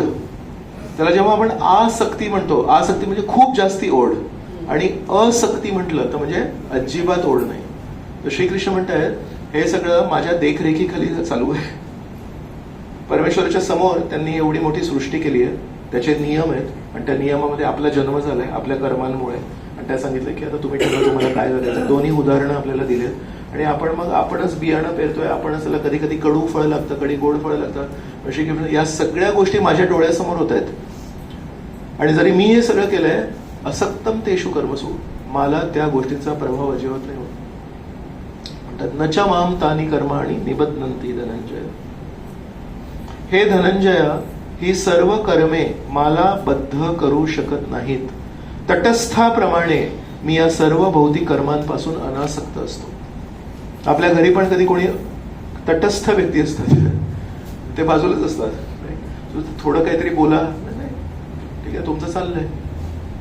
तर श्रीकृष्ण म्हणतात मी तटस्थ व्यक्ती आहे, माझ्या डोळ्यासमोर हे सगळं चालू असतं, पण मला त्याचा काहीही फरक पडत नाही. तुम्ही ठरवा तुम्हाला तुमचं जीवन कसं जगायचं. म्हणून उदासीन वद आसीन. उदासीन याचा शब्दाचं काय आहे भाषांतर?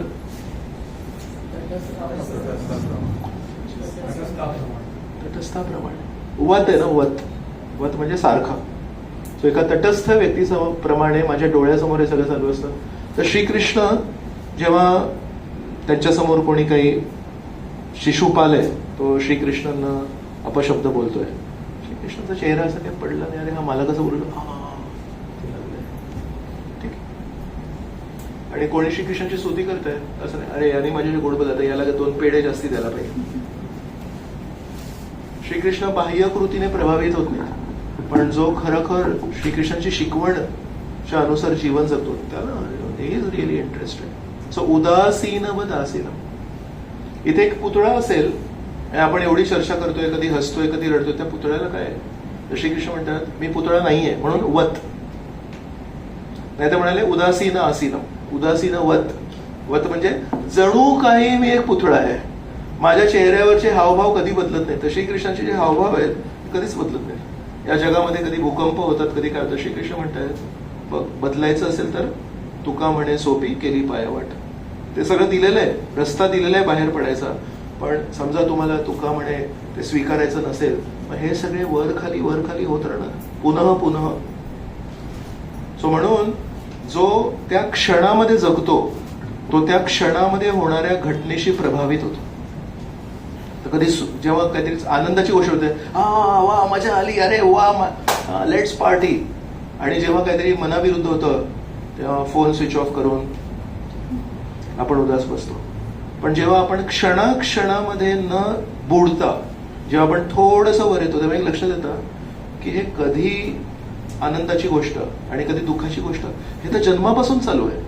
शाळेत होतो तेव्हा पण कधीतरी कोणतरी गोड बोलायचं, कधी कोणी तिखट बोलायचं. कॉलेजमध्ये होतो तेव्हा पण कोणीतरी खेचायचे, कधी कोणी स्तुती करायचे.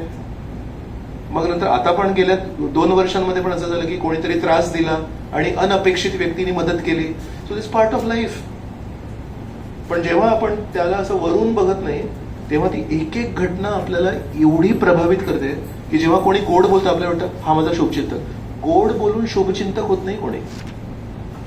तिथेच तर फसतो आपण. म्हणून जसं दिसतं तसं नसतं म्हणून जेव्हा फसतं, तर कशा फसतो आपण? कारण आपण चेहऱ्यावर जातो. जो आज माझ्याशी गोड बोलतोय तो माझा शुभचिंतक आहे असं नाही आहे ना. जो फसवायला माझ्याशी गोड बोलतोय तो फसवण्यासाठी गोड बोलतोय माझं. तर हे ना थोडंसं अलिप्त राहून जेव्हा आपण बघतो अरे हा इतके वर्ष माझ्याशी कधी गोड नाही बोलला, आज मी थोडं यशस्वी झालोय, आज माझ्याकडे थोडे पैसे वगैरे, तर हा लगेच गोड बोलतोय. ते इंग्लिशमध्ये म्हणतात की success gives you many brothers और many fathers. Success has many fathers चा काय अर्थ आहे माहिती आहे? बिना मातेची सांग, what is success has many fathers, काय अर्थ आहे याचा? सक्सेस, यशाचा जो मुलगा आहे तो जेव्हा जन्मतो, बरेच लोक म्हणतात मी याचा वडील आहे, हा माझा मुलगा आहे. याचा काय अर्थ मराठी भाषेत, सोप्या भाषेत? मी जन्म दिला, या मुलाला मी जन्म दिला.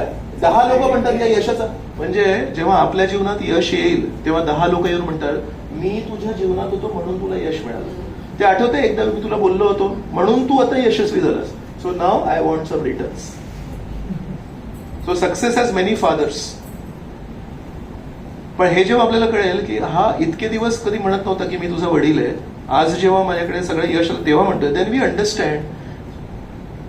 त्याच्या मागचा हेतू कळायला पाहिजे ना आपल्याला. आपण फक्त तोंडावर जातोय आणि बोलण्यावर जातोय. तर त्याला म्हणतात अलिप्तता. अलिप्तता डज नॉट मीन की इथे हृदयामध्ये दगड आहे आणि भावना शून्य नाही व्हायचंय, पण या फसवणुकीतून बाहेर पडायचं. तर कधी आपल्याला लोक फसवत आहेत आणि कधी कधी परिस्थिती आपल्याला फसवत आहे. जेव्हा परिस्थिती थोडी चांगली झाली तर आपण लगेच वाहून जातो, आपले कर्तव्य विसरतो, परमेश्वराला विसरतो. अधिकांश लोक जे परमेश्वराकडे येतात ते दुःखामध्ये येतात. आनंदामध्ये, सुखामध्ये धन्यवाद म्हणायला किती लोक मंदिरात जातात. परमेश्वरा माझ्या जीवनामध्ये इतके चांगले दिवस आले की काय सांगू, मला अपेक्षा नव्हती, याचं सर्व कारण तू आहेस. How many people go to a temple to tell this to God. पण जीवनामध्ये जेव्हा कष्ट येतात, वादळ येतात, तेव्हा परमेश्वर तू आहेस की नाही, तुझे डोळे आहेत की नाही, ये तूने मेरे साथ क्या किया, राईट. सो आरोप लावण्यासाठी परमेश्वर सदैव उपलब्ध आहेत. पण जर परमेश्वराने तुमच्या जीवनामध्ये वादळ पाठवलेत आणि तुमच्या कष्टाचे कारण परमेश्वर, म्हणून तुम्ही आरोप धरता ना परमेश्वराला, तू काय करतोयस, तू बघतोयस की नाही. तर जेव्हा परिस्थिती बदलेल आणि आपल्या जीवनामध्ये जेव्हा सुख समृद्धी येईल तेव्हा त्याचा दोष पण आपण देतो का कधी? जेव्हा जीवनामध्ये आपण खाली जातो तेव्हा मंदिरात जातो आपण, जेव्हा सुख समृद्धी येते, जेव्हा सगळं काही चांगलं होतं तेव्हा आपण तेवढ्याच उत्साहाने तुझ्यामुळे माझ्या जीवनात सुख समृद्धी आली, थँक्यू. सो परमेश्वर बिचारे आहेत. जेव्हा आपल्या जीवनात वाईट घडतं त्याचा आरोप परमेश्वरावर आहे, पण जेव्हा चांगलं घडतं त्याचा कोण आहे, त्याच्या कोणामुळे घडलं? ये मेरे खून पसीने की कमाई. सुख समृद्धी खून पसीने की कमाई आहे आणि दुःख परमेश्वराचे वाईट कर्तृत्व आहे माझ्या जीवनात. श्रीकृष्ण म्हणतात तू किती काही बोल, मी अलिप्त आहे, उदासीन व दासीन, मी माझं काम करत असतो, तुला मी मोकळीक देऊन ठेवली आहे. पण तुला त्या फसवणुकीतून बाहेर येण्यासाठी दरवेळेस नित्य नियमाने मी माझ्या भक्तांना पाठवत असतो आणि सांगत असतो की याच्यात फसवू नका, उदासीन व दासीन. म्हणून आपण आपल्या जीवनामध्ये प्रत्येक घटनेमध्ये असं बुडायला नाही पाहिजे, थोडं अलिप्त राहून बघायला पाहिजे. हा माणूस इतके दिवस माझ्या जीवनात होता, एकदा कधी गोड नाही बोलला, आज का गोड बोलतोय. थोडंसं या दृष्टीने बघायला शिकायला पाहिजे. आणि कधी कोणी व्यक्ती असेल जो कधी आपल्याशी थोडं धार असते, कधी कधी कोणाला माहिती, पण थोडं जर आपण मागे राहून बघितलं, पण जेव्हा जेव्हा माझ्या जीवनामध्ये मदतीची गरज होती आणि मी चुकीचं बघत होतो तेव्हा कधी कधी नसं झोपेतून थोडं उठवायला नाही, थोडं शक्ती लागते, राईट. सो कधी कधी आपल्या जीवनामध्ये कोणी शुभचिंतक असतात, ते थोडं तिखट बोलतात, पण ते तिखटच चटका बसतो ना जेव्हा, तेव्हा आपल्याला जाग येते. मग ऍक्च्युअली कधी कधी तिखट बोलणारे व्यक्ती आपले शुभचिंतक असतात. सगळ्या वेळेस नाही आहे, पण अनेक वेळा असं होतं. पण आपण काय करतो, चेहऱ्यावर जातो, हा व्यक्ती खूप तिखट बोलतो, मी याच्याशी काही घेणं देणं नाही आहे. ऍक्च्युअली तो आपल्याला अनेक वेळा खरं सांगत असतो की फसू नकोस, असं करू नकोस, जागा हो. तर याच्यासाठी थोडं मागे यायला. आणि श्रीकृष्ण म्हणतायत जेव्हापर्यंत आपण आपल्या जीवनाच्या या वर खाली मध्ये तिथे न राहता थोडंसं बाहेर येतो, we stop being participants and we become observers. आपल्याला ना अनुभव करण्यापेक्षा प्रेक्षक बनायला शिकायला पाहिजे. तर प्रेक्षकाची वृत्ती कशी असते, सिनेमा बघतो आपण. जेव्हा लहान होतो मी तेव्हा असं समजा कोणी काही गुंड आला तर असे अश्रू घ्यायचे लहानपणी, आणि काही चांगलं घडलं तर लहान मुलगा आहे बिचारा, तो काय त्याला ऍब्झॉर्ब होतो तो, राईट. आणि आता तुमच्यातून किती लोक जेव्हा सिनेमा बघतात तेव्हा काही चांगली गोष्ट लगेच "ए!" असं जोरात आहे कोणी, आणि जेव्हा तिथे कोणाला एकाला मारतात 10 लोक तुमच्या हे वाचवा वाचवा त्याला, because we are in control of our emotions. एक कुठेतरी आपल्याला माहिती आहे, मीच 500 रुपये दिले, मी त्या सीटमध्ये जाऊन बसलोय, थोडं 2 तासासाठी विरंगुळा चेंज, कंटाळा आला होता, जाऊन बसायचं, ठीक आहे, याने याला मारलं, मला माहिती आहे आता 2 मिनिटांनी तो त्याच्या गँगला घेऊन तो याला मारेल, it's part of life. So जेव्हा सिनेमा बघतोय ना तेव्हा आपण प्रेक्षकाच्या वृत्तीमध्ये असल्या कारणाने थोडंफार कळतं की काय चालू आहे, पण इथे काही त्रास होत नाही. जर कोणी कोणाला मारत असेल, ए वाचवा वाचवा, असं कसं काय करू शकतो, असं नाही करू शकत आपण. आणि जेव्हा आनंद होतो, म्हणून ती प्रेक्षकाची वृत्ती सिनेमातून आपल्याला आपल्या जीवनात आणायची, आणि आपल्या जीवनाचा जो सिनेमा आहे त्याला पण प्रेक्षक म्हणून बघायला शिकायला पाहिजे. पण जेव्हा आपल्या जीवनाचा सिनेमा आपण प्रेक्षक म्हणून बघतो तेव्हा त्याच्यात होणाऱ्या प्रत्येक घटनेचा प्रभाव आपल्यावर होत नाही, बघतो आपण, पण त्याच्याने इथे जीव वरखाली होत नाही. तर याच्यासाठी श्रीकृष्ण म्हणतायत, आणि आजचा शेवटचा श्लोक, मयाध्यक्षेण प्रकृतिः सूयते सचराचरम् हेतुनानेन कौन्तेय जगद्वी परिवर्तते. हे कौन्तेय, माझ्या अनेक शक्तींपैकी एक असणारी ही भौतिक प्रकृती माझ्या अध्यक्षतेखाली कार्य करीत सर्व चराचर प्राण्यांची निर्मिती करते. तिच्या नियंत्रणाखालीच या सृष्टीची वारंवार उत्पत्ती आणि संहार होतो. सो अध्यक्ष हा जो शब्द आहे, मराठीमध्ये आपण त्याला म्हणू बॉस, संस्कृत भाषेमध्ये अधि अक्ष, अक्ष म्हणजे डोळे आणि अधि म्हणजे खाली. सो अध्यक्ष या शब्दाचा लिटरल मिनिंग हे ज्याच्या डोळ्याखाली, म्हणजे आपण म्हणतो याच्या नजरेखाली सगळं काही चालू होतं. तर श्रीकृष्ण म्हणतायत, या भौतिक जगामध्ये मी हस्तक्षेप नाही करत, हे सगळं आपोआप चालू आहे, प्रत्येक जण आपापल्या कर्मानुसार जगतोय, पण कुठेतरी माझ्या अध्यक्षतेखाली हे चालू आहे, मी त्याच्यामध्ये हात नाही घालत. का? मी बाजूला आहे, उदासीनवदासीन. पण श्रीकृष्ण या उदासीनवत या गुणावर कधी चेंज करतात आणि कधी त्याच्यामध्ये हस्तक्षेप करतात, जेव्हा आपण त्यांना हाक मारतो आणि आपण म्हणतो की मला आता इथे इन्व्हॉल्व, आपण काय करतो माहितीये, आपण भौतिक जगामध्ये इमोशन होतो, तिथे आपण आपल्या भावना गुंतवतो आणि परमेश्वराला दुरून अलिप्तपणे बघत असतो. ठीक आहेत कोणतरी परमेश्वर, आणि परमेश्वर म्हणतात ते चेंज करायचं आहे, परमेश्वराशी नातं जोडायचंय आणि या जगाप्रती अलिप्त व्हायचंय. तर जेव्हा आपल्या जीवनामध्ये तो बदल घडतो, आपण एक्सचेंज करतो, मग परमेश्वराप्रती भावना आणि या जगाप्रती प्रेक्षकाची भावना. आणि आपण आता सध्या काय आहे, या जगामध्ये गुंतलोय, आपण भावनांची गुंतवणूक केली आहे आणि परमेश्वराला प्रेक्षकासारखं बघतो. नो इमोशन्स फॉर गॉड, परमेश्वराप्रती कृतज्ञता नाही, परमेश्वराला जाणून घेण्याची ती आस नाही, म्हणून परमेश्वराला प्रेक्षकासारखं बघतोय आपण मंदिरामध्ये आणि या जगामध्ये गुंततोय. तर परमेश्वर म्हणतात that we have to change. So मयाध्यक्षेण प्रकृती, म्हणून जसं परमेश्वर आहे, परमेश्वर आपल्या स्थानी आहेत आणि त्यांनी ही सगळी सृष्टी निर्माण केली आहे, ती सृष्टी त्यांच्या अध्यक्षतेखाली चालू आहे, पण त्या सृष्टीमध्ये काय चालू आहे, दैनंदिन गोष्टीमध्ये त्यांचा हस्तक्षेप नाहीये. एवढी मोठी फॅक्टरी आहे आणि किती लोक काम करतात, भरपूर लोक काम करतात, आणि तो कोण आहे माणूस, त्याचं नाव आहे किशोर बियानी.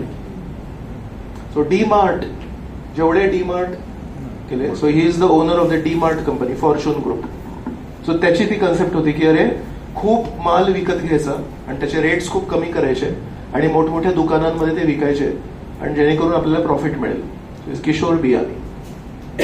तर त्यांनी एवढे सगळे फॅक्टरीज उघडलेत, पण तो किती त्याच्यामध्ये हस्तक्षेप करतोय. चालू केलं तुम्ही करा. एक बिझनेस मॉडेल दिलंय त्याने, बल्क परचेस आणि रिटेल सेलिंग. मोठ्या प्रमाणामध्ये माल विकत घ्यायचा, रेट्स कमी होतात आणि विकताना रिटेलमध्ये विकायचं, मग ती प्रॉफिट मिळतो. That's the model. आणि ही कुठली कंपनी आहे, ही गुगल कंपनी आहे. तो गुगल कंपनीमध्ये किती लोक आहेत, हजारो लाखो लोक आहेत, पण त्याचे जे सीईओ आहेत सुंदर पिचाई, त्याला कुठे माहिती सगळं कुठे काय काय झालं, पण त्यांनी एक सांगितलंय आपल्याला हे करायचं, त्यानुसार यू डू इट. तो क्रिएटिव्हिटी आहे गुगलमध्ये. सो अशा प्रकारे परमेश्वर जर या जगातल्या या दोन लोकांकडे पण एक ते एक ते बिझनेस मॉडेल देतात, म्हणतात आता तुम्ही करा, आणि प्रत्येक लहान लहान गोष्टीमध्ये हस्तक्षेप नाही करत, तसं परमेश्वर पण हस्तक्षेप नाही करत. म्हणतात मया अध्यक्षेण प्रकृती सूयते सुशाला. सो अशा प्रकारे आजचा सत्र समाप्त झाला. जर आजच्याबद्दल कोणाला काही प्रश्न असेल किंवा काही संशय व्यक्त करायचा असेल तर प्लीज आस्क.